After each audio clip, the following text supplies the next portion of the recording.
To comprehend the stark tactical divergence between the military forces of the United States and those of its European allies during the global conflicts of the 20th century, particularly regarding the immediate, aggressive execution of the hasty counterattack versus the more methodical, cover-oriented doctrines of the British, French, and Soviet armies, one must undertake a profound forensic examination of the intersecting spheres of national history, industrial capacity, doctrinal evolution, and cultural psychology.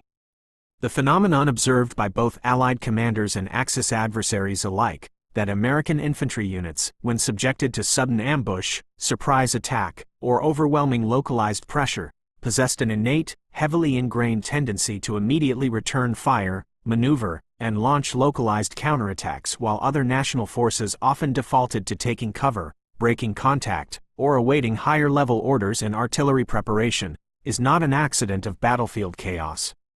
Rather, it is the deliberate, calculated culmination of an entirely unique American philosophy of warfare that fundamentally prioritized momentum, overwhelming localized firepower, and the decentralization of command initiative down to the lowest possible echelons. This historical analysis requires stripping away the generalized narratives of the Second World War and delving deeply into the minutiae of interwar field manuals, the specific mechanics of small arms procurement, the sociological makeup of the drafted citizen soldier, and the profound trauma of the First World War that crippled the tactical imaginations of Europe while simultaneously forging the aggressive, open warfare doctrine of the United States.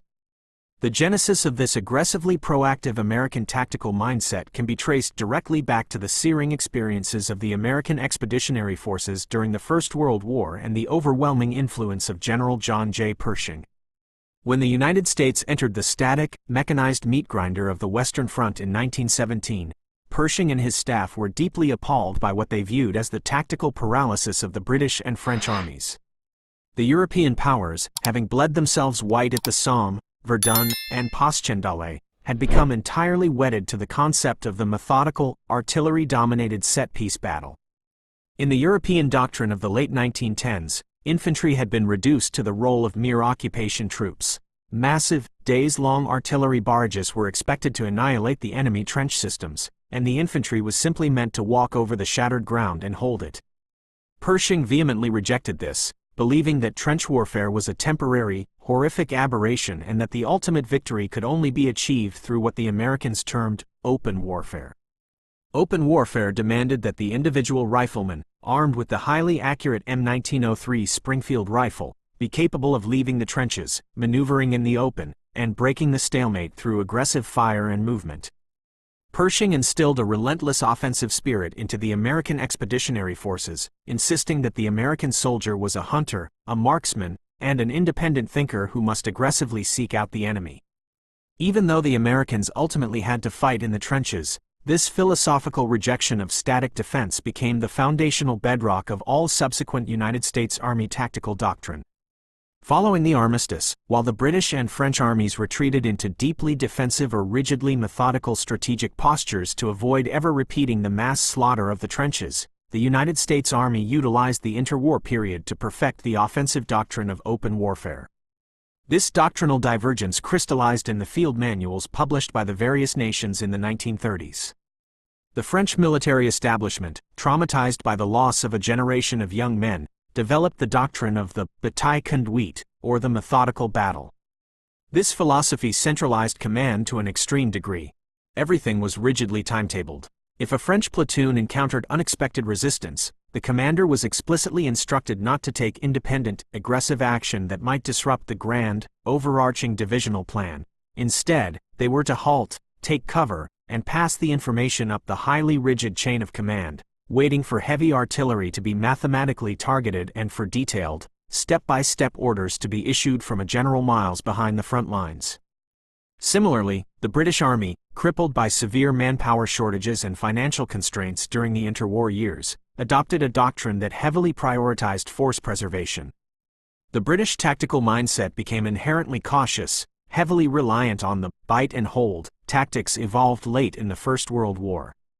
Bernard Montgomery, who would become the most prominent British field commander of the Second World War, epitomized this philosophy. The British doctrine dictated that an attack must never be launched without overwhelming, absolute superiority in artillery and logistical preparation. If a British patrol or vanguard unit was unexpectedly engaged, the standard operating procedure was almost universally to break contact, find defensible cover, and establish a firm base, while higher echelons orchestrated a massive, deliberate, heavily supported response. Taking cover and preserving the lives of the highly trained but numerically limited infantry was paramount. In absolute contrast, the United States Army's Field Service Regulations and the legendary Field Manual 100-5, Operations, codified an entirely different reality.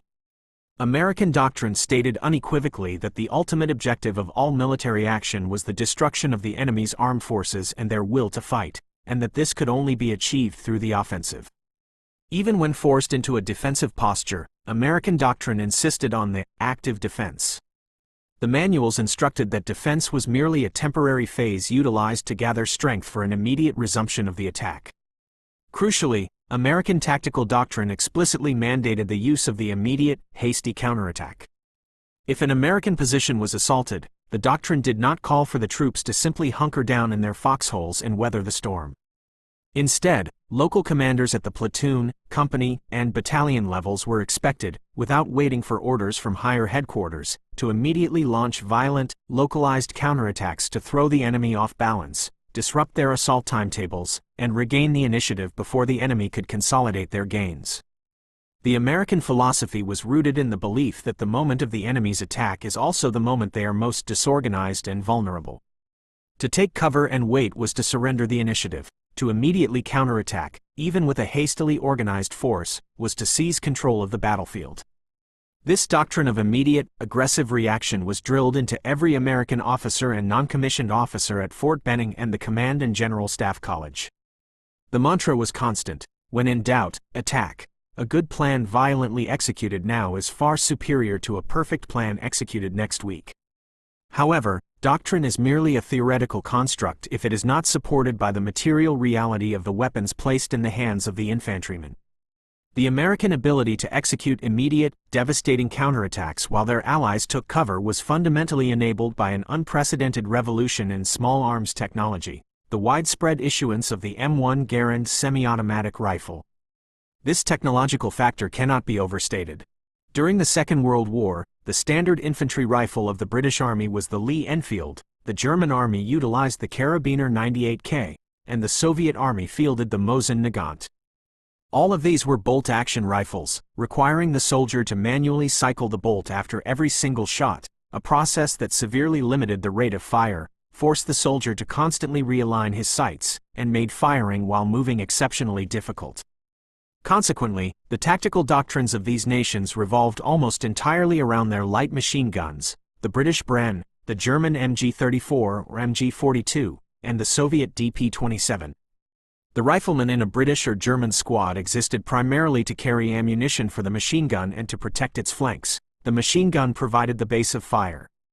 If the machine gun was neutralized, the squad lost the vast majority of its combat power and was often forced to take cover or retreat. The United States Army, conversely, armed its standard infantrymen with the M1 Garand, a gas-operated, semi-automatic rifle that fired an 8-round en-bloc clip as fast as the soldier could pull the trigger. This fundamentally altered the geometry and psychology of the battlefield. An American 12-man infantry squad did not rely solely on a single automatic weapon. Instead, every single rifleman was a self-contained engine of rapid, accurate firepower. When an American patrol was ambushed, they did not have to wait for a machine gunner to deploy a bipod and establish a base of fire. The instant the first shot rang out, every American soldier could immediately drop to a knee, shoulder their Garand, and unleash a staggering volume of suppressive fire. This immediate, overwhelming fire superiority paralyzed the enemy, keeping their heads down and instantly transferring the momentum of the engagement. Because the semi-automatic action absorbed recoil and did not require the manual manipulation of a bolt, American troops could effectively utilize the concept of marching fire, walking upright toward the enemy positions while continuously firing from the hip or shoulder to keep the enemy suppressed. This meant that the moment an American unit made contact, they had the organic, inherent firepower to instantly transition from a movement formation into a violent, forward-moving counter-assault. The British and French, armed with slow-firing bolt-action rifles, simply lacked the organic squad-level firepower to instantly reverse an ambush. Their weapons dictated a tactical pause, a search for cover, and a reliance on supporting arms. The M1 Garand empowered the American doctrine of immediate aggression, making the hasty counterattack a physically executable reality rather than just a theoretical ideal. Furthermore, this aggressive infantry doctrine was inextricably linked to the most sophisticated, devastatingly responsive artillery network the world had ever seen. The popular conception of the American military is often one of overwhelming material superiority, but the true brilliance of the American way of war lay in the communications architecture that directed that material. The United States Army completely revolutionized artillery support by decentralizing the ability to call for fire while centralizing the calculation and execution of that fire through the Fire Direction Center. In the British, French, and Soviet armies, calling in artillery was a cumbersome, highly bureaucratic process that often required requests to be routed up multiple chains of command, taking hours to execute. A Soviet platoon commander under attack had virtually no ability to directly communicate with artillery batteries in the rear. An American platoon, however, was accompanied by forward observers equipped with highly reliable, portable FM radios like the SCR-300 backpack radio or the SCR-536 handy-talkie. These forward observers were empowered to talk directly to the Fire Direction Center. If an American infantry company was hit by a sudden enemy assault, the commander did not need to retreat to a defensive line to survive.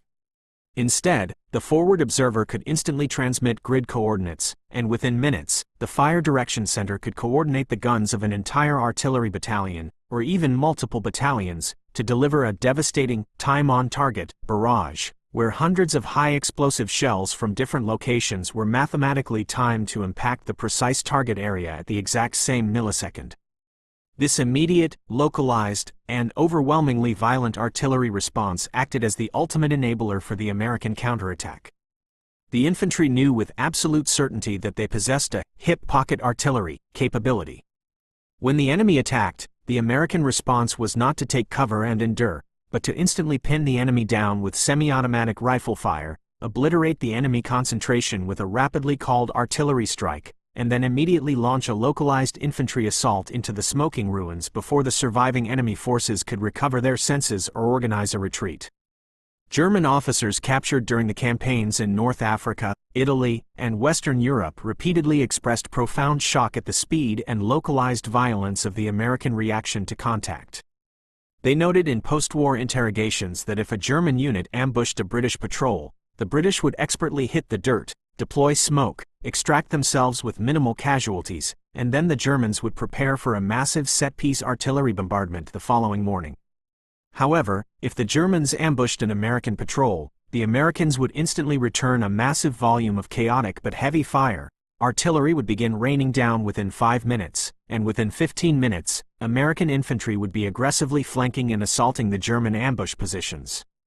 The Germans found the American tactical behavior to be unpredictable, highly aggressive, and extremely dangerous, as it constantly denied the German forces the operational pauses they required to consolidate their own complex maneuvers. Beyond doctrine, weapons, and artillery, one must analyze the unique cultural and sociological makeup of the American citizen soldier to fully understand this phenomenon of immediate aggression. The armies of Europe were drawn from societies characterized by deep historical class stratifications, rigid social hierarchies, and a long tradition of unquestioning obedience to centralized authority.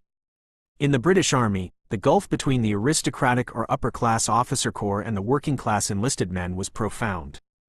In the Soviet Union, individual initiative was actively crushed by a totalitarian political system that punished deviation from orders with imprisonment or execution by political commissars. The French military was paralyzed by a highly bureaucratic, conservative leadership that stifled dynamic thinking. In these environments, the average soldier was socially and doctrinally conditioned to wait for orders, to conform to the overarching plan, and to view independent action as dangerous or insubordinate. When chaos erupted on the battlefield, the natural, conditioned instinct was to take cover, seek instruction from a superior, and avoid making a fatal, unapproved decision. The United States, conversely, mobilized a population steeped in a profound cultural mythology of individualism, frontier independence, and anti-authoritarian pragmatism. The American soldiers drafted into the military were the products of a highly industrialized, rapidly expanding, and socially fluid society. They were farm boys accustomed to operating heavy machinery and hunting. They were city youths familiar with automobiles, mechanics, and fast-paced urban environments. The American educational and social systems encouraged problem-solving, mechanical aptitude, and a certain degree of skepticism toward rigid authority. When this raw material was molded by the United States military, the resulting culture within the combat units was highly unique. While military discipline was strictly enforced, there existed a far more egalitarian relationship between American officers and their enlisted men compared to European armies. More importantly, the United States Army placed immense trust and responsibility upon its non-commissioned officer corps, the sergeants and corporals. The doctrine of Auftragstaktik, or mission-type tactics, is heavily associated with the German military, but the American military practiced a very similar philosophy of decentralized execution out of sheer cultural necessity. American training emphasized the commander's intent. If a platoon was ordered to take a hill, and the lieutenant was killed by a sniper, the American platoon did not stop, take cover, and wait for a new officer to be sent forward. The platoon sergeant immediately assumed command. If he fell, the squad leaders took over. If they fell, a private first class would take the initiative to lead the remaining men forward to accomplish the mission. This cultural expectation of continuous forward momentum, regardless of the disruption of the chain of command, was a defining characteristic of the American fighting style. The American soldier was generally impatient. He viewed the war not as a glorious martial endeavor, but as a massive, unpleasant engineering project that needed to be finished as quickly as possible so he could return home to civilian life. Sitting in a trench or taking cover under a prolonged artillery barrage was viewed as unproductive and passively dangerous. The American instinct, born of a culture of action and problem-solving, was to locate the source of the resistance and physically destroy it immediately. If an enemy machine gun was pinning them down, the inherent American reaction was not to wait for the battalion commander to draft a plan of maneuver, but for a local corporal to grab 3 men, a Browning automatic rifle, and a handful of hand grenades, crawl up a flanking draw, and silence the gun on their own initiative. This relentless, decentralized aggressiveness at the squad and platoon level created a macro-level operational momentum that constantly kept adversary forces off balance. This philosophy was brutally tested and definitively validated in the savage hedgerow country of Normandy following the D-Day landings. The bocage was a defensive nightmare, a labyrinth of sunken lanes and massive earthen banks topped with impenetrable vegetation that negated American advantages in armor and air support. The German defenders, utilizing their highly effective MG-42 machine guns and pre-registered mortar fire, turned every field into a killing zone. When American units initially pushed into the bocage, they suffered horrific casualties. A less aggressive, more methodical army might have halted the offensive entirely, taking cover and waiting for heavy bombers to obliterate the landscape in front of them. Indeed, the British forces operating around the city of Caen often engaged in massive, highly deliberate, slowly grinding attritional battles. However, the American response to the tactical deadlock of the bocage was a masterclass in localized innovation and immediate, violent counter-tactics.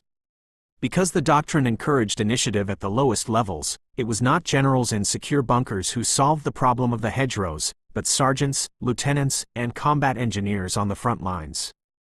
They welded steel prongs fabricated from destroyed German beach obstacles onto the front of Sherman tanks, creating the Rhino tanks capable of violently smashing through the earthen banks rather than slowly climbing over them. They completely rewrote their infantry armor coordination tactics on the fly. When a German position opened fire, the newly developed American tactic was an immediate, overwhelming localized counterattack. Infantry would pour suppressive Garand and bar fire into the hedgerow. The Rhino tank would violently breach the bank, firing its main gun at point-blank range, and infantry assault teams equipped with white phosphorus grenades and Thompson submachine guns would immediately swarm through the breach, killing the defenders in brutal close-quarters combat before the Germans could fall back to the next hedgerow. The Americans did not take cover. They increased the violence of action, utilizing their cultural propensity for mechanical innovation and their doctrinal mandate for the immediate offensive to literally chew their way through the German defensive lines. The ultimate manifestation of this American tactical philosophy occurred during the Battle of the Bulge in the winter of 1944. When the German military launched its massive, desperate surprise offensive through the Ardennes forest, they struck thinly held American lines with overwhelming armored and infantry forces.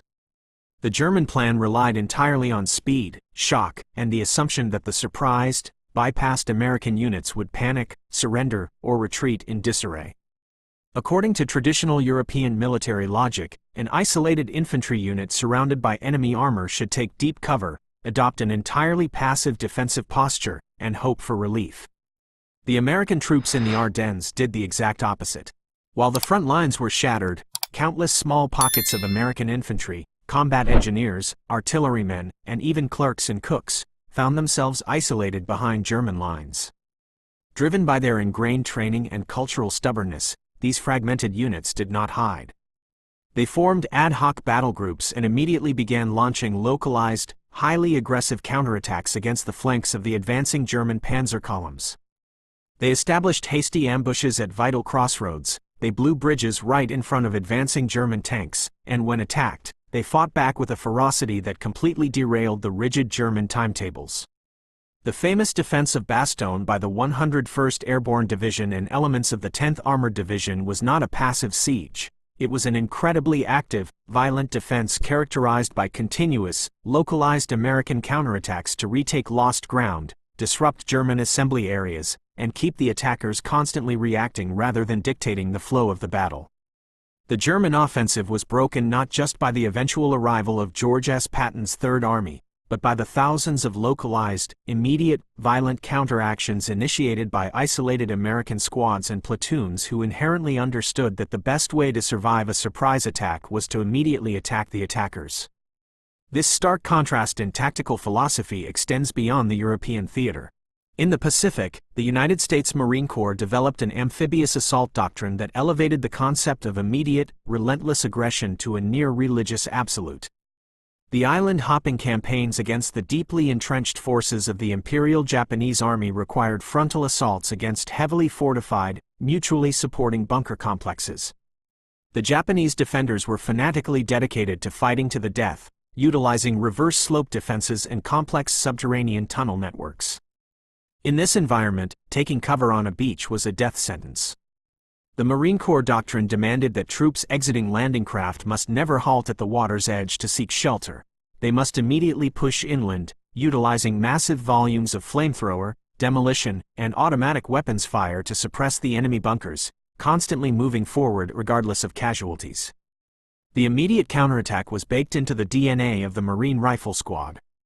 If a Marine patrol in the dense jungles of Guadalcanal or Bougainville was ambushed by Japanese forces, the immediate reaction was the base of fire and maneuver drill.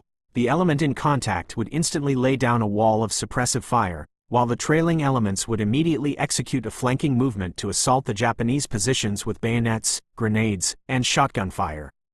There was no retreating to a defensive perimeter. There was only the immediate, violent resolution of the ambush through forward momentum. This required a level of physical courage, decentralized leadership, and unquestioning belief in the efficacy of the offensive that was highly unique among the combatant nations. To fully synthesize why the Americans counterattacked immediately while their allies took cover, one must view the United States military of the mid-20th century as a perfect storm of material abundance, technological superiority, and a uniquely aggressive cultural sociology, all harnessed by a military doctrine that ruthlessly prioritized the destruction of the enemy over the preservation of static lines. The British Army fought methodically to preserve its limited manpower, utilizing massive artillery as a shield. The French Army fought rigidly, paralyzed by centralized command and an outdated defensive mindset. The Soviet Army, particularly early in the war, fought inflexibly, bound by political terror and a lack of tactical initiative at the lowest levels. The American Army, however, fought with the impatient, violent energy of an industrial powerhouse.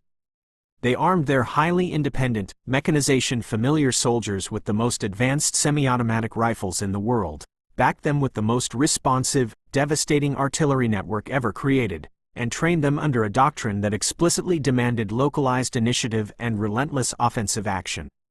When the chaos of battle erupted, the American soldier did not look backward for orders, nor did he look downward for a hole to hide in. He looked forward, relying on his garand, his squadmates, and his inherent cultural belief that the most efficient way to solve the bloody, terrible problem of an enemy attack was to immediately, violently, and decisively attack them back.